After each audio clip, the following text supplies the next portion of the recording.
I love traveling for work. Work has allowed me to see more parts of the planet than I ever would have done just off my own back. And a lot of the parts that it's taken me to are places that I wouldn't have even thought about going if the job hadn't pointed me there. Even if it's just a one-day corporate shoot in Tulsa, Oklahoma, I'll make the most out of it and stay a couple of days either side. And now I can tell you with good authority that there's just no need to go to Tulsa, Oklahoma. There's not a lot going on for out-of-towners. The first and overarching ball ache to talk about when traveling for work is kit. In a dream scenario, you're shooting in a first-class filming part of the world that boasts good rental houses, and you've got budget to cut through the lack of existing relationships you are unlikely to have in this hypothetical country. But at least when I travel for work, more often than not, it's not been to a Cape Town, Sydney, or Los Angeles location. It's been to an area with a very small, if existent at all, market for production. Flying with kit is expensive, hazardous, and just an all-round general pain in the arse.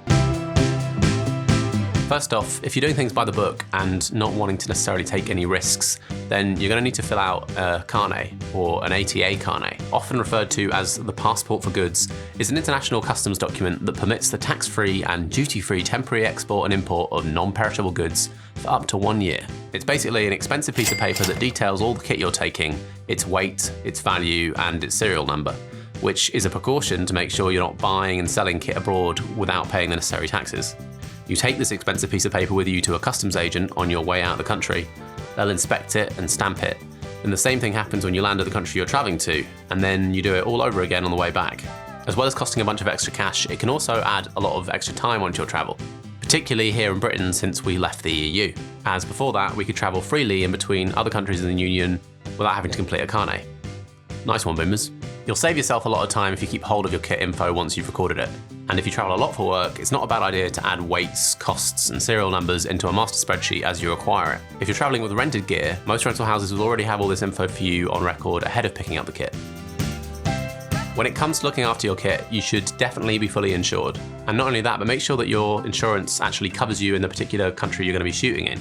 It's an additional bump to my gear insurance, for example, if I'm shooting in the States or in Mexico, whereas Europe and a number of other countries are included as standard. Being prepared with any tools or kit that you might need is always important as a filmmaker, but when shooting abroad, you need to try and travel as light as possible.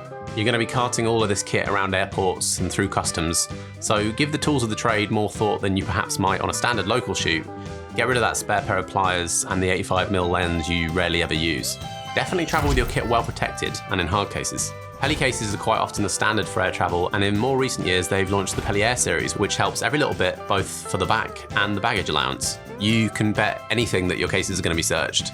Padlocks are quick to arouse suspicion and they will be cut, so best to pick up these TSA approved padlocks that any airport will have a master key for to access when carrying out checks. That they should, and I emphasise the should here because they definitely don't always, put the locks back in place and secured to minimise the risk of cases popping open during transit. Now, this is actually a new practice for me, but on a recent trip to Berlin for a shoot, I travelled with Apple AirTags concealed within all my luggage, which is mega for those nightmare moments when kit goes missing. And even though I was fortunate enough that this didn't happen on that recent shoot, it certainly gave me peace of mind being able to keep an eye on where my luggage was at all times. Regardless of how well packed and secure your kit might be though, I highly recommend travelling with camera body and lenses in your carry-on. If you can't make the weight or size limits imposed by the airline, then spread the kit out amongst any colleagues you're travelling with. Or, as I've witnessed from an AC before when travelling with the body of an Alexa Mini and a set of Arri Master Primes, he took the kit with him as carry-on, then simply refused to put the body and lenses in the hold when we reached the gate, stating its value and kicking up a bit of a fuss. And it worked. The result was that they let us travel with it as carry-on. When I asked him about it, he says he does it all the time and it hasn't not worked yet. Personally, the idea of doing this makes me feel a little bit sick in the stomach, but if you've got the balls, then the kit's always going to be safest with you in your possession. When the budget allows, work with local producers and fixers, people that have the knowledge that you don't. They'll be able to advise on things like permits, rental houses, and crewing up locally. Power adapters are a big one. You go to the States, Europe, UK, make sure you don't get caught short and you've got the right one for your kit. Lastly, and perhaps this should have been firstly, but here we are, have you got the right to work in the country that you're shooting in? I'm definitely not a lawyer, and I'm sure the rules vary wherever you are in the world, but it's definitely worth at least doing a quick Google search to find out. Make my day and give this video a like below. And I don't want to ask too much from you, but you should definitely check out this video on perception. And if you still haven't, make sure to subscribe for more semi-helpful tips and interesting insider industry knowledge. Oh yes, and your passport. Don't forget your fucking passport.